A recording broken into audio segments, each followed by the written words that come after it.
오늘 하나님 주시는 말씀 함께 찾아서 저와 여러분이 교독하겠습니다. 오늘 말씀은 사도행전 19장 23절에서 27절까지입니다.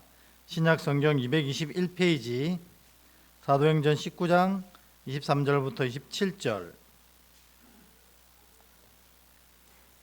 제가 한 절 읽고 여러분이 한 절 읽고 이렇게 교독하도록 하겠습니다. 제가 먼저 읽겠습니다. 사도행전 19장 23절입니다. 그때쯤 되어 이 도로 말미암아 적지 않은 소동이 있었으니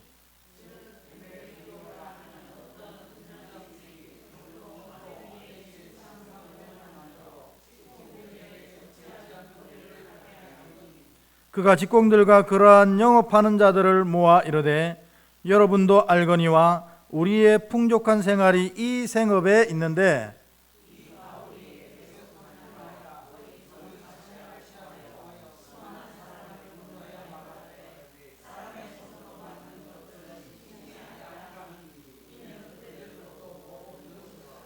함께 읽습니다. 우리의 이 영업이 천하여질 위험이 있을 뿐 아니라 큰 여신 아데미의 신전도 무시당하게 되고 온 아시아와 천하가 위하는 그의 위엄도 떨어질까 하노라 하더라. 아멘. 네, 앞뒤로 한번 인사하고 오늘 말씀 나누겠습니다. 하나님은 살아계십니다. 이래 앞뒤로 인사하겠습니다. 시작.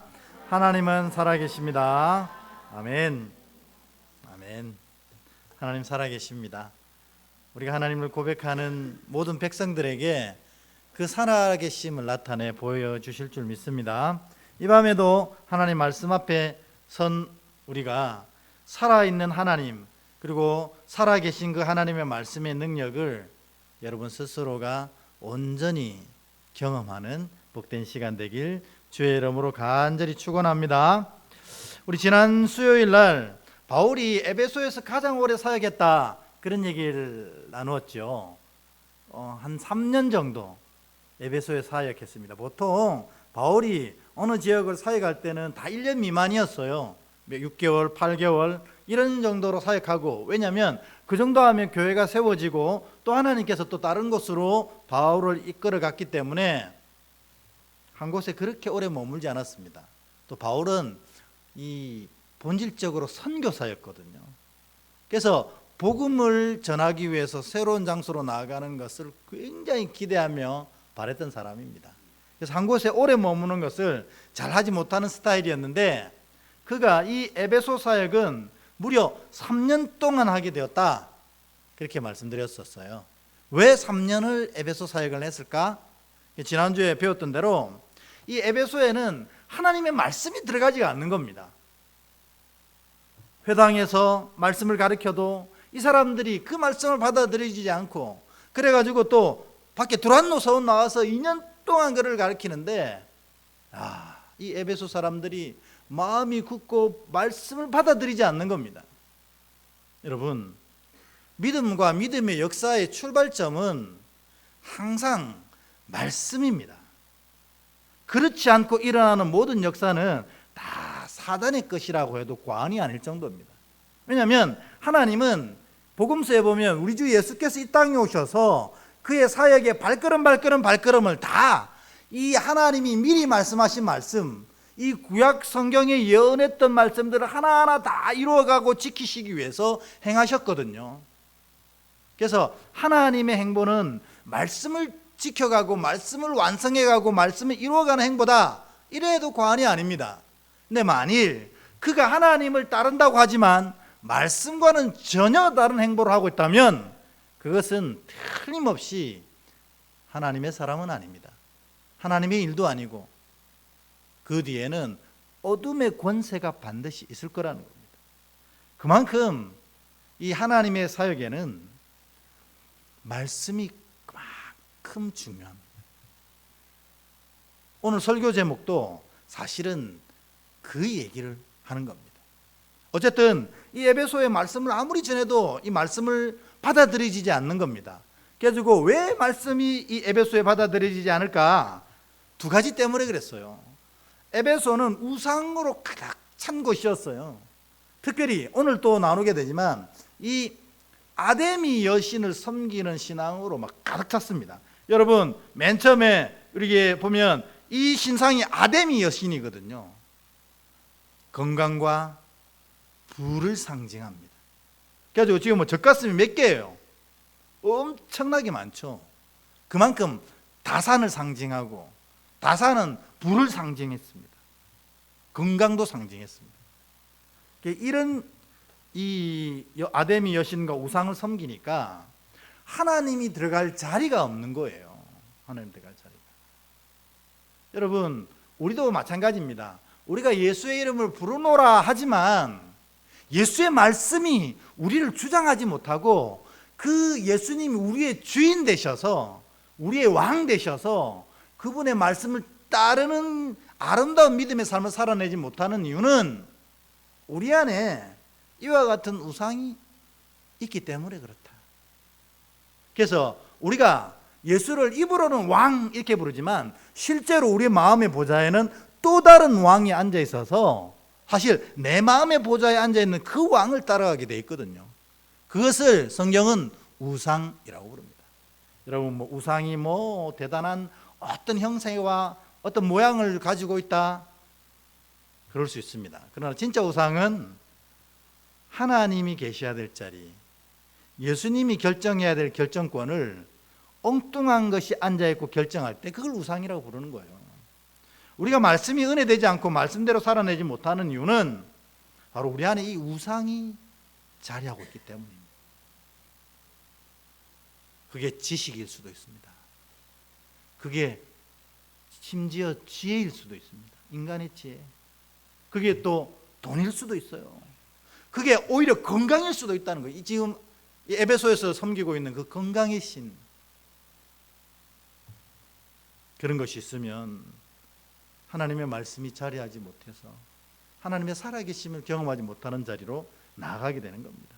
또 그러니 당연히 에베소에는 이 인간의 생각, 철학으로 가득한 나라였어요. 그래서 바울이 가르쳤던 두란노 서원도 어디예요?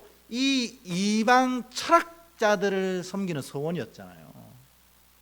근데 바울이 그 낮에 빈 시간을 빌려서 하나님 복음을 오히려 강의하는 장소로 썼을 뿐이라는 겁니다. 그러니까 여러분, 이런 우리 안에 사람의 생각이 차면 하나님의 말씀이 들어오지를 못해요. 여러분, 안 그렇습니까? 에베소가 이렇게 하나님의 말씀을 받지 못했던 이유는 이 우상과 철학이 가득했기 때문입니다. 근데 바울은 여기는 안 되는구나 이렇게 하지 않았어요.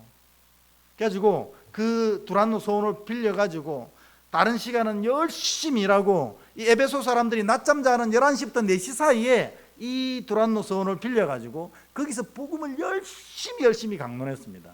왜요? 오직 말씀만이 하나님의 역사와 영광을 완성하기 때문에 그렇습니다.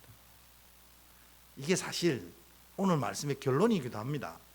복음이 승리하는 방식입니다. 그래서 어떻게 했습니까? 결국 바울의 그 오랜 수고가 열매를 맺어가지고 에베소에 하나님의 말씀이 승리하는 역사가 나타나게 된 겁니다. 그게 뭐냐면 우리 지난 수요일 날 했던 결론이 바로 이거였습니다. 우리 이 말씀 한번 같이 읽어보겠습니다. 시작. 이와 같이 주의 말씀이 힘이 있어 흥왕하여 세력을 얻으니라. 아멘. 여러분, 이게 바로 이 말씀 한 구절이 복음이 승리하는 방식이고, 복음의 자녀들이 살아가는 방식이고, 복음의 백성들이 믿어가는 방식이라는 겁니다. 뭐요? 말씀이 힘을 얻게 하는 것. 우리 안에 먼저 말씀을 선포하고 그 말씀을 내가 살아내려고 애를 쓸 때 그것을 하나님이 믿음으로 여기신다고 그랬어요. 그리고 그 믿음으로 말미암아 우리 삶에 믿음의 역사가 나타난다, 이렇게 분명히 말씀드렸지 않습니까? 그래 여러분, 이제부터 이 말씀이 내 안에 자리하게 하시고, 그 자리한 말씀이 딱 있으면 믿음은 들음에서 난다고 했거든요. 그러니까 이 내 안에 말씀이 딱 자리하게 되면 믿음이 일어나게 돼 있습니다. 그러면 일어난 그 믿음으로 말미암아 이 말씀을 순종하려고 애를 쓰는 겁니다. 순종해야만 역사가 나타납니까? 아닙니다.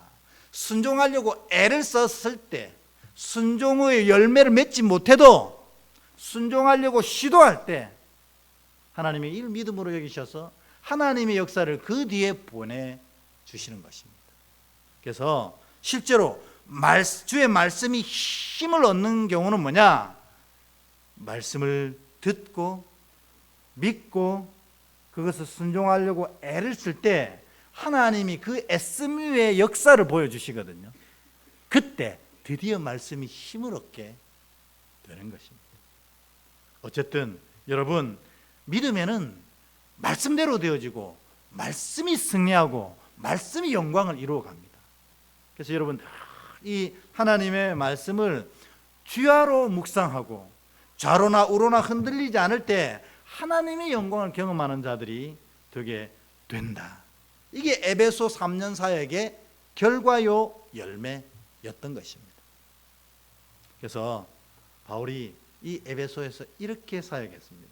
이를 위해서 오랜 시간 에베소에 머물면서 복음을 전했습니다. 그런데 또 다른 데를 보니까 바울이 이 에베소 사역을 더 오래 할 수밖에 없었던 이유가 한 가지가 더 있었다는 것입니다.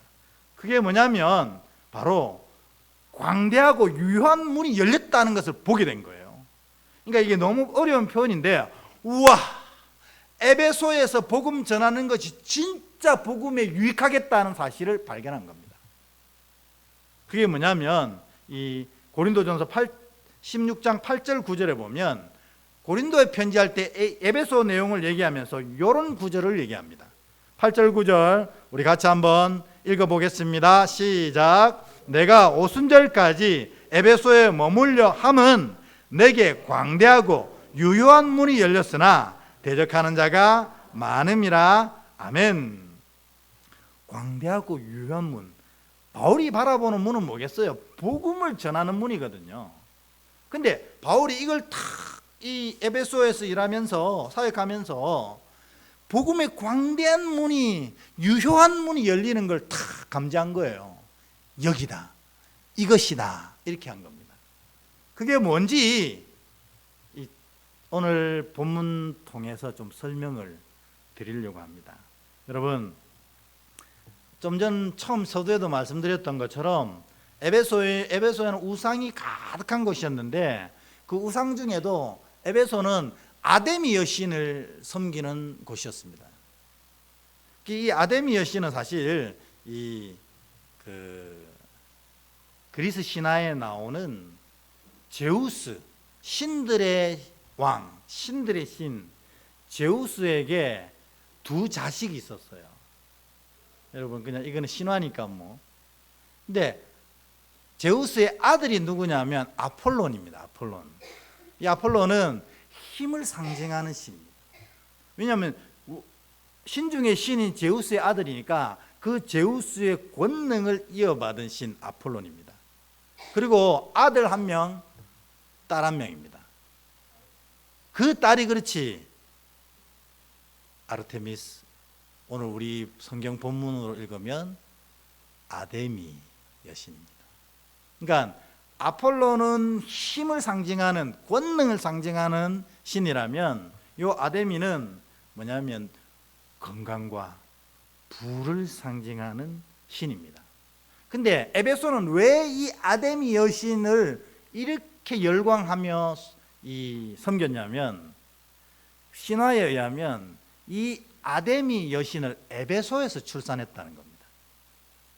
그러니까 우리 고향의 신이고 제우스 신의 딸이고 또 무엇보다도 우리가 진짜로 간절히 바라는 건강과 부, 이 건강과 부의 여신이기 때문에 이 에베소에는 이 아데미 여신을 향한 이 열정이 대단했습니다. 그러니 이 에베소를 부하게 하고 건강하게 하는 이 아데미 여신을 그리기 위해서 매번 5월 달에 이 아데미 여신을 기리는 엄청난 축제를 열었습니다. 그러니까 이 에베소가 이렇게 부가 완성되어지고 에베소의 모든 영화가 이루어지는 것이 우리가 믿는 신 아데미 여신의 축복이요 하면서 그 축제를 벌이니까 이 주변에 있던 모든 사람들이 이 아데미 축제가 열리면 그곳으로 엄청나게 몰려드는 겁니다. 여러분, 얼마 전에 우리 벚꽃이 활짝 폈잖아요. 우리나라 벚꽃 활짝 피면 두 곳이 미어 터지지 않습니까? 첫 번째 진해, 그리고 하동, 이것이 미어 터지잖아요. 마찬가지로 이 아데미 여신을 기리는 축제가 벌어질 때 주변에 있는 모든 사람들이 그 아데미 여신이 준다는 그 건강과 복을 얻기 위해서, 그리고 그 축제가 얼마나 화려한지 그 축제를 구경하기 위해서 엄청난 사람이 모이는 겁니다. 바울이 광대하고 유효한 문으로 본 게 바로 이 축제 때문입니다. 그러니까 바울은 땅끝까지 복음을 전하려고 온 사람에게 찾아가서 복음을 전해야 되는 사명을 가졌는데, 그 처처곳곳에 있는 사람들이 바울이 기가하고 있는 이 에베소에 가만히 있어도 오는 거예요. 그러니까 여기서 복음을 선포한다면 이들이 예수를 믿고 각 지역에 흩어지면 진짜로 복음에는 광대하고 유효한 문이 열리겠다, 이렇게 생각한 겁니다. 여러분, 참 바울이 진짜 하나님의 종인 게 여기서 드러나잖아요. 축제 하나를 봐도 이 복음의 노다지다, 이렇게 얘기하는 겁니다. 여러분, 우리 교인들하고 어디 갈 때 그런 얘기를 하는 교인들도 꽤 있어요. 뭐냐면 사람이 너무 많은 거예요. 그러니까 한 교인이 이렇게 얘기합니다. 와, 이 사람들 다 우리 교회 왔으면 좋겠다. 그런 거 못 느낍니까? 그랬으면 좋겠어요. 막 진해가고 하동 갔는데 사람이 미어 터지면, 야, 이 사람도 우리 교회도 이렇게 미어 터지게 왔으면 좋겠다. 바울이 그렇게 생각한 거예요. 그러니까 에베소에 더 오래 머물게 됩니다. 그러니까 3년이 있었으니 그 축제를 3번이나 지내면서 그곳에 복음을 매번 선포하게 된 것입니다. 그래서 바울은 이와 같이 광대하고 유효한 문을 보는 믿음의 열정이 있었습니다. 여러분, 여러분에게도 이 광대하고 유효한 문은 항상 열립니다. 언제일까요? 명절 때 우리 가족들 다 모이잖아요. 그러면 예수 믿는 사람들은 그걸 광대하고 유효한 문으로 보는 거예요. 우리 믿지 않는 가족들이 다 모였을 때 일부러 일일이 찾아가서 복음 전해야 되는데 다 모여주잖아요. 그럼 여기에서 복음이 승리하는 방식대로 하나님의 말씀을 선포하고 그 말씀을 이루기 위해 내가 애를 쓰면 그곳에 하나님의 영광이 나타나게 되는 거예요. 그래서 결국 모든 가족들이 복음의 귀한 백성이 되게 될 줄 믿습니다. 적어도 우리가 믿음의 백성이라면 이런 눈으로 봐야 합니다. 이런 눈으로. 바울은 그런 눈으로 봤습니다. 근데 여러분, 그런 속담을 다 아시잖아요. 바울이 이처럼 광대하고 유효한 복음의 문이 열렸다고 기뻐하며 소리칠 때, 그리고 그들을 향해 놀라운 복음을 날마다 선포하고 있을 때 호사다마잖아요. 이렇게 복음에 놀라운 일이 있을 때 또 대적이 많이 일어났다고 바울이 고백하고 있습니다. 그 중에 이 데메드리오라는 사람이 제일 앞장서서 바울을 괴롭힙니다. 이 데메드리오는 뭐 하는 사람입니까? 은장색이라고 성경이 되어 있습니다. 그러니까 여러분, 요즘에는 뭐 우리나라 어느 곳곳에 가도 다 있는 관광 상품이 있습니다. 어디 가도 있더라고요. 신기하게. 뭐냐면은 하루방, 돌 하루방 인형, 돌 하루방 돌, 뭐 이거 어디 가도 다 있습니다. 근데 사실 이게 원래는 제주도만 있었잖아요. 제주도 가면 제주도의 가장 유명한, 내가 돌 하루방 잘 모르고 뭐 돌하루방의 신화에 대해서 관심은 없어도 제주도 갔기 때문에 돌하루방 하나 정도는 사오잖아요. 마찬가지로 이 아담의 여신 축제가 열려지면서 많은 사람들이 그 아담의 여신에게 제사하고 또 그 축제를 즐기는데 꼭 하나씩 사가는 게 뭘까요? 아까 맨 처음 그림에 나왔던 그 아담이 여신 신상을 다 사가는 거예요. 그러니까 이 데메드리오라는 사람이 엄청난 부를 축적합니다. 또 여러분 그렇잖아요. 우상을 사면서 우상 이 인형을 사면서 돈 깎는 사람 절대 없습니다. 왜요? 그러면 부정탄다 이렇게 얘기하잖아요. 장사들이 이거 깎으면 부정탄다. 그러니까 부르는 대로 다 사갈 수밖에 없어요. 그러니까 이 데메드리오가 엄청난 부를 축적해가지고 이게 역사서에 보면은 이 사람이 에베소의 상인의 회장 역할을 맡았답니다. 얼마나 이 모든 걸 주다든지 돈도 많고. 그러니까 뭐 자기가 이 일꾼들을 들여서 이거를 대량으로 생산해서 또 영업하는 사람들을 통해서 대량으로 판매하는 거예요. 그 요즘으로 치면 큰 기업을 운영하는 사람이 되었어요. 근데 바울이 이 에베소에서 3년 동안 복음을 전하면서 가르치고 있는 겁니다. 그래서 맨날 우리가 손으로 깎은 우상이 우리를 어찌하겠느냐는 거죠. 안 그렇습니까, 여러분? 예, 예레미야서에 보면은 우리가 우상을 만들기 위해서 나무를 깎았는데 큰 나무 반을 잘라가지고 목수가 고민을 한대요. 어떤 걸 땔감으로 쓰고 어떤 걸 우상으로 만들까? 그래가지고 요 오른쪽에 있는 걸 우상으로 만들고 왼쪽을 땔감으로 썼는데 이 선지자가 놀리잖아요. 그거 착각해가 바꿨으면 어쩔 뻔했냐는 거지. 우리가 정말 그 위대한 우상을 땔감으로 썼으면 어쩔 뻔했냐. 우상이 무슨 힘이 있습니까? 근데 바울이 이런 얘기를 선포하면서 오직 살아계신 하나님만이 우리를 이끄시는 분이다, 이렇게 말씀으로 선포해 나가면서 사람들이 일리가 있는 것 같거든요. 그러니까 이 아데미 여신 우상을 안 사기 시작한 겁니다. 그 사봐야 뭐 소용도 없다는데 말라고 비싸기만 하고. 그러니까 정말 매출이 90% 정도가 줄었답니다. 바울의 말씀이 얼마나 능력이 있었던지 하루에 100개 팔던 게 10개밖에 안 나가는 거예요. 그러니까 이 데메드리오가 열받은 거예요. 그래가지고 모든 이 자기와 함께 장사하는 사람들을 다 모으고 그리고 이 에베소 이 시민들에게 소리치는 거예요. 저 나쁜 자가 이 에베소 아데미 여신을 욕보이고 아데미 여신의 신앙을 우습게 여긴다, 막 그렇게 선동하기 시작하는 겁니다. 그게 바로 23절부터 27절까지 말씀입니다. 이 데메드리오가 어떤 선동을 했는지 우리 한번 읽어보도록 하겠습니다. 한 절씩 교독합니다. 제가 먼저 읽을게요. 그때쯤 되어 이 도로 말미암아 적지 않은 소동이 있었으니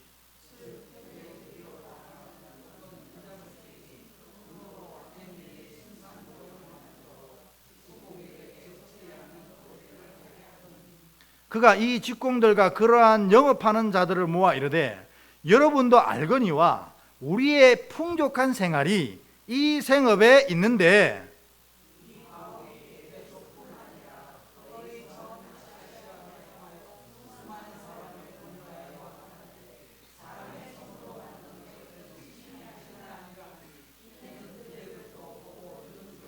함께 했습니다. 우리의 이 영업이 천하해질 위험이 있을 뿐 아니라 큰 여신 아데미의 신전도 무시당하게 되고 온 아시아와 천하가 위하는 그의 위엄도 떨어질까 하노라 하더라. 아멘. 금방 말씀드린 그대로잖아요. 자기의 이 우상 판매고가 확 떨어지니까 우리가 굶게 될 수도 있고 우리가 그 많은 수익을 거둬들인 걸 다 잃어버릴 수도 있고 심지어 바울의 얘기대로 아무것도 아닌 이 우상 덩어리를 만드는 우리 직업도 천하해질 수 있고 그러고 또 말을 만들어냅니다. 우리 위대한 여신 아데미의 위상이 떨어질 수도 있다. 바울이 그렇게 얘기하는 거 아이가? 이렇게 바울을 모함하면서 사람들을 확 성동합니다. 여러분, 우리가 성경 공부를 할 때 죄의 출발점이 뭐라고 여러분 배우셨어요? 욕심이잖아요. 욕심. 이것 때문에, 이거에 대한 욕심 때문에 하나님을 대적하는 일을 데메드리오가 지금 하고 있는 겁니다. 그래서 없는 말도 만들어내서 바울이 아데미까지 욕하더라 이러면서 얘기를 하는 거예요. 그러니까 이 에베소는 아데미 여신 때문에 이렇게 잘 살게 됐고, 아데미 여신 때문에 우리가 이렇게 건강하게 되었다고 확 정말 분명하게 믿는 백성들인데, 바울이 아데미 여신 아무것도 아니야 라고 했다는 얘기를 들으니까 이 에베소 모든 시민들이 흥분하기 시작한 겁니다. 그래가지고 이 아데미의 이름을 2시간 동안 연호했다는 겁니다. 얼마나 열광했으면. 그게 바로 우리 사도행전 19장 33절에서 34절 말씀입니다. 우리 한번 읽어볼까요? 시작. 유대인들이 무리 가운데서 알렉산더를 권하여 앞으로 밀어내니 알렉산더가 손짓하여 백성에게 변명하려 하나 그들은 그가 유대인인 줄 알고 다 한 소리로 외쳐 이르되 크다 에베소 사람의 아데미여 하기를 2시간이나 하더니 아멘. 야, 이게 참, 여러분, 우리 예수님 이름 2시간 여러분 부를 수 있습니까? 당연히 부를 수 있죠. 하지만 얼마나 힘듭니까? 우리 1시간 기도하기도 힘들어서 딱 금방금방 일어나는데, 이 우상을 향한 외침이 크도다 에베소 사람의 아데미여, 이거를 2시간 동안 연호했다는 겁니다. 여러분, 죄가 이렇게 강하고 힘이 있습니다. 그러니 이 그 지방을 다스리던 이 서기장이 볼 때에 와, 이게 그냥 두면 큰일 날 것 같은 거예요. 그래서 드디어 그 에베소를 다스리던 서기장이 나서서 이 사건을 정리를 합니다. 그게 35절부터 나와 있습니다. 35절부터 40절인데 우리 같이 한번 교독해서 35절부터 40절까지 읽어보도록 하겠습니다. 제가 먼저 읽습니다. 서기장이 무리를 진정시키고 이르되 에베소 사람들아, 에베소시가 큰 아데미와 제우스에게서 내려온 우상의 신전지기가 된 줄을 누가 알지 못하겠느냐?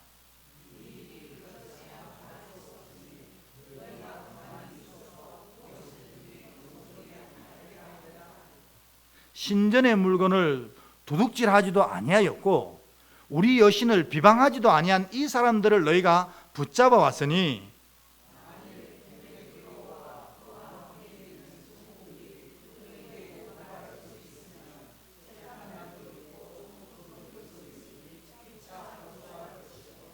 만일 그 외에 무엇을 원하면 정식으로 민회에서 결정할지라.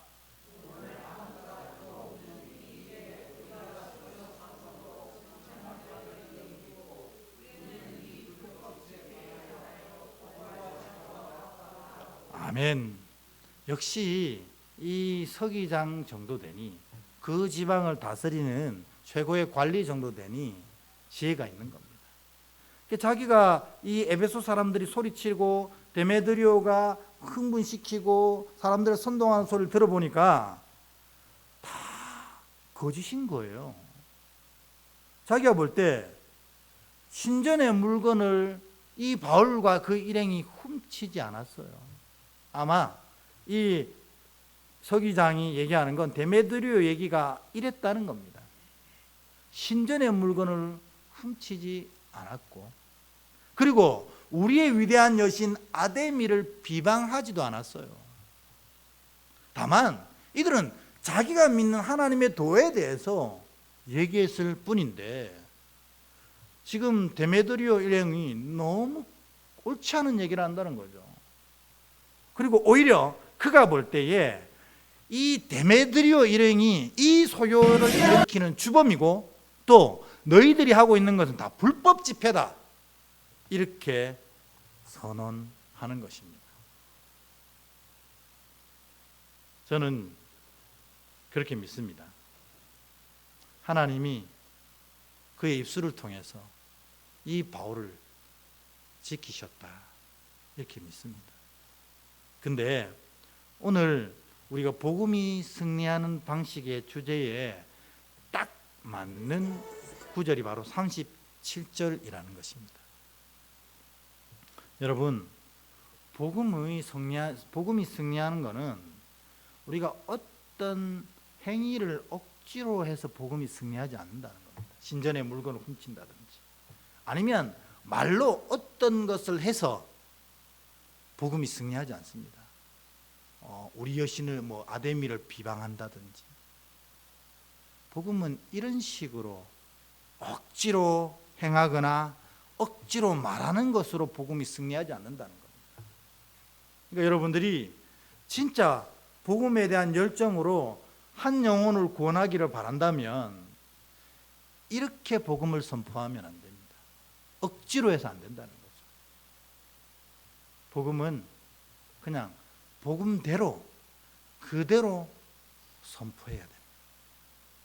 그럴 때 이 복음이 성령을 통해서 그에게 전달되어지면 이 믿음은 들음으로 말미암아 형성되는 것이니까 내가 억지로 어떤 행위를 하고 억지로 뭔가 이 사람을 굴복시키기 위해 논리적인 전개를 펴지 않아도 그 말씀이 온전히 선포되어지면 성령께서 그의 마음을 움직이시는 겁니다.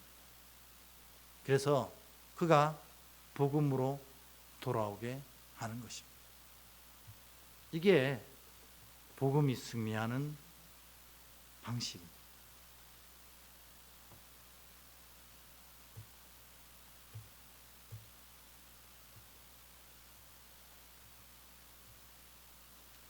오직 하나님의 말씀만이 우리의 영혼과 삶을 새로 세워가는 겁니다. 그래서 제가 이 아까운 시간, 이 귀한 시간에 하나님의 말씀이 지금 에베소에서 어떻게 진행되고 있는지를 설명드리려고 애를 쓰는 겁니다. 물리적 방법이나 논리적 내용으로 복음은 선포되지 않습니다. 하나님의 말씀이 온전히 전해지면 그 말씀이 살아 운동하고 역사하시는 겁니다. 이건 먼저 우리 스스로에게 적용을 해야 합니다. 우리 스스로. 신앙의 시간이 아무리 긴들 그것이 믿음에는 크게 가치가 없습니다. 믿음이 아름답고 깊어지려면 정말 말씀 앞에 무릎 꿇음이 있어야 되는 거예요. 말씀 앞에. 왜냐? 우리의 믿음이 이 말씀으로 출발하고 우리 삶에 하나님의 은혜의 역사가 이 말씀대로 되어지기 때문에 그렇습니다. 그래서 우리가 진짜 믿음을 아름답게 살아내려면 항상 말씀의 사람이 되어야 됩니다. 말씀 앞에 무릎 꿇는 사람이 되어야 됩니다. 똑같은 방식으로 한 영혼이 구원받기 위해서 똑같습니다. 그에게 하나님의 말씀을 전해주는 겁니다. 설득도 아닙니다. 그리고 어떤 방법을 써서 하는 것도 아닙니다. 그냥 하나님의 말씀을 내게 주신 하나님의 말씀을 그대로 전합니다. 그리고 전한 그 말씀을 내가 지키려고 애를 쓸 때에 하나님이 그 위에 하나님의 영광을 드러내시는 겁니다. 그래서 그가 돌아오게 되는 놀라운 은혜가 있는 겁니다. 그러니까 여러분 모두가 오늘 말씀의 사람이 된다 하는 것이 무엇인지 분명히 마음속에 새기고 갔으면 좋겠습니다. 말씀의 사람이란 하나님의 말씀을 내 지식과 내 판단으로 받는 것이 아니고 하나님 말씀으로 그냥 받고 이걸 받았다면 이 말씀을 내가 그대로 따르는 시도가 있어야 합니다. 그럴 때 하나님 놀라운 은혜와 역사가 나타나는 것입니다. 예를 들어볼까요? 사랑은 허다한 죄를 덮는다고 했습니다. 이 말씀을 내가 받았습니다. 그러면 이거를 우리는 자꾸 해석하려고 합니다. 자꾸 쪼개가지고 이해하려고 합니다. 그렇게 하면 안 됩니다. 사랑은 무조건 허다한 죄를 덮습니다. 이게 하나님의 말씀입니다. 그러면 내가 이 말씀을 받고 내 안에 있는 죄와 나와 함께하는 이 사람의 죄를 해결하기 위해서 가장 주요하고 유일한 방법이 뭡니까? 사랑이라는 겁니다. 그래서 내가 이제는 나 자신을 온전히 사랑하고 또 이 사람을 온전히 사랑하겠다고 결단하는 겁니다. 그리고 그 사랑을 실천하려고 애를 쓸 때 하나님의 영광이 내 안에 그 위에 나타나는 것입니다. 이것은 모든 말씀의 역사와 동일합니다. 그러니까 우리가 이 말씀을 하나님의 말씀으로 그대로 받지 않기 때문에, 그리고 또 이 말씀을 하나님의 말씀이기에 내가 그대로 따라가려고 하는 이 순종의 시도가 없기에 말씀이 그저 죽어있는 박제된 말씀이 되는 거예요. 복음이 승리하는 방식은 이와 같습니다. 여러분 모두가 이 하나님의 말씀의 사람이 되셔서 내 삶에 말씀대로 이루어지는 놀라운 은혜를 경험하는 여러분들이 되시기를 주의 이름으로 축복합니다. 우리